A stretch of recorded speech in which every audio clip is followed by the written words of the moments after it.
মহোদয়কে আজকে এই শত ব্যস্ততার মাঝে আবার এই বন্ধের দিনে উনি আমাদেরকে সময় দেওয়ার জন্য। আসলে আমাদের ওষুধ কোম্পানিদের আমরা মনে করি আমাদের কাজ হলো ওষুধ তৈরি করা। আসলে কোন ওষুধটা ভালো কোনটা খারাপ, কোনটা কোন পেশেন্টকে দেওয়া উচিত না সেই সিদ্ধান্ত কিন্তু আমরা কখনো নিতে পারি না। আমরা ট্রিটমেন্ট অপশনগুলো এনে দিতে চাই। যদি কারো কোনো ডাক্তার সাহেব মনে করেন যে কোনো একটা পেশেন্টের জন্য কাজে লাগবে, সেই জন্য আমরা ওষুধগুলো নিয়ে আসি। তেমনই আমরা অলরেডি বাংলাদেশে আপনারা জানেন যে অনেকগুলো কোম্পানি আমরা নিয়ে এসেছি। হাইড্রোক্সিক্লোরোকুইন আমরা জানি আমাদের কাছে আছে, ফাভিপিরাভির আছে আমাদের কাছে, ইভারমেকটিন আছে। তো এই রেমডেসিভির এটা হঠাৎ করে বিশেষ করে ইউএসএ তে ওরা বলছে যে ক্রিটিক্যালি ইল খুব সিভিয়ার পেশেন্ট যারা নাকি আইসিইউ বা ভেন্টিলেশনে থাকে তাদেরকে দিয়ে এটাতে কিছুটা উপকার পাওয়া গেছে। তো সেই জন্য ওখান থেকে ইউএসএফডিএ কিন্তু এটাকেই শুরু করেছে যে এখন পর্যন্ত একটাকেই এমার্জেন্সি ইউজের জন্য তারা পারমিশন দিয়েছে। ইটস নট ফর যে সবার জন্য, সব রোগীদের জন্য। এটা ডাক্তার সাহেবরা বলতে পারবেন কোন রোগীকে দেওয়া উচিত। তো আমরা মনে করেছি এটা একটা আনা আমাদের দেশের আসা উচিত এবং থাকা দরকার, সেই জন্য আমরা নিয়ে এসেছি। সমস্যাটা হচ্ছে এখানটায় অন্যান্য ওষুধের চেয়ে ওষুধের দামটা অনেক বেশি। 6টা থেকে 10টা বা 11টা ইনজেকশন দরকার হয় একটা পেশেন্ট, এবং একটার দাম যদি প্রায় 6,000 টাকা হয় বা 5,500 হয়, প্রায় 60,000 টাকার মতো লাগবে এক একটা পেশেন্টের। এটা তো বাংলাদেশের জন্য অনেক বেশি। যেহেতু বাংলাদেশ সরকার সরকারি যে হাসপাতালগুলো আছে ওখানে করোনা পেশেন্টদেরকে ফ্রি চিকিৎসা দিচ্ছে, সেই জন্য আমরা ভ্যাকসিন বোর্ড থেকে সিদ্ধান্ত নিয়েছি বাংলাদেশের সরকারি যত পেশেন্ট আছে তাদের যদি কাউকে এই রেমডেসিভির ইনজেকশন দিতে হয় সবার জন্য আমরা এটা করি। যেহেতু সরকার পেশেন্টের কাছ থেকে টাকা নেয় না, আমরাও সরকারের কাছ থেকে টাকা দেব। আমাদের যদি বলা হয় কোন পেশেন্টকে লাগবে সরকার বলতে আমরা দেব। এইটা আমরা সিদ্ধান্ত নিয়েছি যে যে সরকারি হাসপাতালগুলো আছে ওখানকার সকল পেশেন্টের জন্য যাদের এটা দরকার ভ্যাকসিন আমরা ফ্রি দেবে, এদের কাছে আমরা কোনো কিছু চার্জ করব। এই জন্যই আজকে আমরা প্রথম ব্যাচে 1000 ইনজেকশন আমরা নিয়ে এসেছি মাননীয় মন্ত্রী মহোদয়ের কাছে আমরা নিয়ে যাচ্ছি। আমাদের এখানে আরো স্টক আছে এবং যখন যারা ওনারা বলবেন যেখানে পৌঁছা দিতে আমরা পৌঁছে দিই। এইটাই ছিল আমাদের নীতি উদ্দেশ্য। ধন্যবাদ। ধন্যবাদ।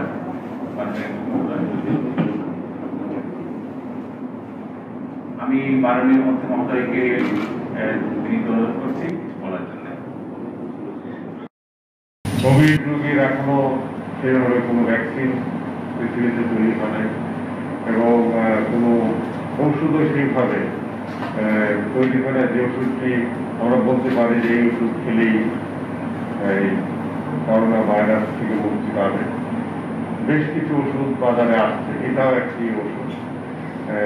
সব ওষুধই কিছু কিছু কাজ করে, বাট 100% কাজ এখনো কোনো ওষুধই সেভাবে হচ্ছে না। বাট আমরা আমাদের ডাক্তারবৃন্দরা কিছু তাদের প্রোটোকলে কিছু ওষুধ দিয়েছেন, আমরা আশা করি সেটাও প্রোটোকলে আমরা নিয়ে নেব এবং আরো বেশ কিছু ওষুধ আছে যেগুলো আমরা ব্যবহার করছি। আমরা আশা করি যে ওষুধ যখন অসুস্থ হয়ে যাবে তখন আমাদেরকে দিতেই হবে। এখনো আমাদের হাসপাতালে সব হাসপাতালে মিলে আইসোলেশনে প্রায় 3,500 মতো রোগী।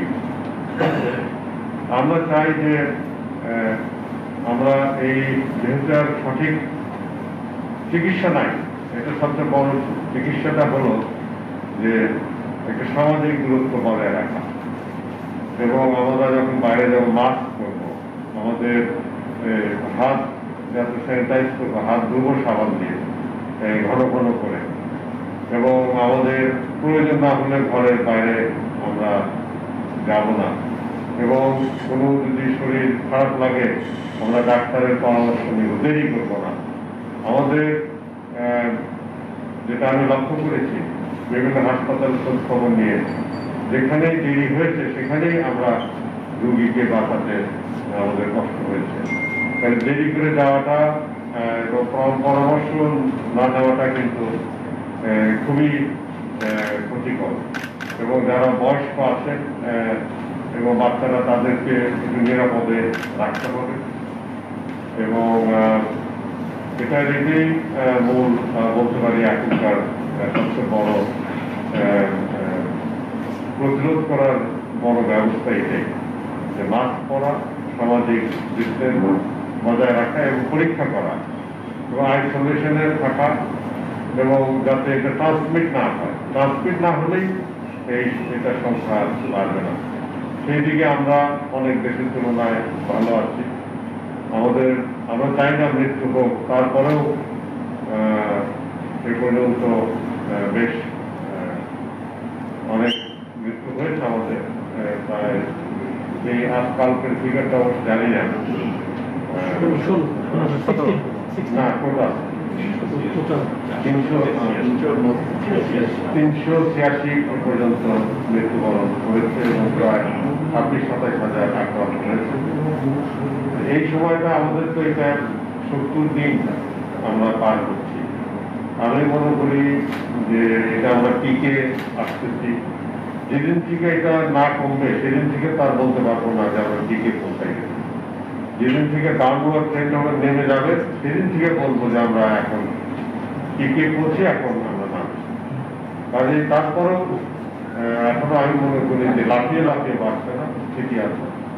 আমরা মনে করি যদি বাজার ঘাট এবং সেখানে যদি লোক কম আসে এবং যেভাবে ফেরিঘাটে সাংঘাতিকভাবে যাত্রা পাকায় সেখানে সংক্রমণের একটা সম্ভাবনা রয়েছে। সরকার যথেষ্ট চেষ্টা করছে, ফেরি বন্ধ করে দিয়েছে, তারপরেও রিক্সা করে মোটরসাইকেলে করে জেলায় জেলায় চলে যাচ্ছে। আমাদেরকে এই বিষয়টি অবশ্যই চিন্তা করতে হবে। এবং আমি দেখেছি মায়েরা কাপড় চোপড় কিনতে যাচ্ছে বাজারে এবং ভিড় জমাচ্ছে। আমি বিশেষ করে মায়েদেরকে এবং ছোট বাচ্চাদেরকে সাথে নিয়ে যাচ্ছে। মায়েদেরকে বিশেষ আহ্বান করবো যে আপনারা এবং আপনাদের ছোট বাচ্চা নিয়ে এই দোকানে ভিড় করবেন না। আপনি নিজেও আক্রান্ত হবেন, আপনাদের শিশুরাও আক্রান্ত হয়ে যাবে। আপনাদের ঈদ তখন আর আনন্দ থাকবে না, ঈদ হয়ে যাবে নিরানন্দ। ঈদে একটি দেখা যাবে যে বিরাট একটি ক্ষতি হয়ে গেছে।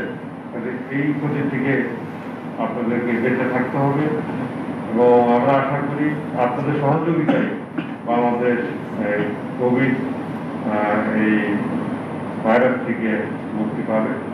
আমি আবারও বেক্সিমকো ফার্মাসিউটিক্যালসের ধন্যবাদ জানাচ্ছি। ধন্যবাদ জানাচ্ছি নাজমুল সাহেবকে, আমাদের মাননীয় এমপি মহোদয় এবং বেক্সিমকোর আরো যারা কর্মধার আছেন, বিশেষ করে আমাদের প্রধানমন্ত্রীর উপদেষ্টা সালমান রহমান সাহেবকে এবং আরো আমাদের এখানে যারা উপস্থিত আছেন সকলকে ধন্যবাদ জানিয়ে আমি এখন বেক্সিমকোর কাছ থেকে যে ওনারা যে ওষুধটা এনেছেন এটা আমরা গ্রহণ করি।